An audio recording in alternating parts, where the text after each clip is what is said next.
সমুদ্রের বুকে ভেসে চলেছে একটি বিশাল জাহাজ। চারিদিকে শুধু পানি আর জল।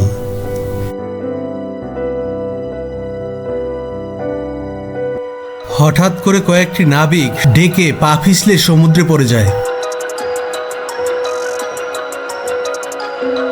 নাবিক জল থেকে উঠে আসার চেষ্টা করছে, তার মুখে ভয় আর কণ্ঠে সাহায্যের আকুতি। ঠিক তখনই সমুদ্রের গহীন থেকে উঠে এলো একটি বিশাল তিমি মাছ, যেন প্রকৃতি নিজেই তাদের পাশে দাঁড়িয়েছে। তিমিটি ধীরে ধীরে তার পিঠে তুলে নেয় ভয়ানক বিপদে পড়া নাবিক। পিঠে করে নাবিককে নিয়ে চলল জাহাজের কাছে। তারা দ্রুত দড়ি ছুড়ে দেয় সাহায্যের জন্য।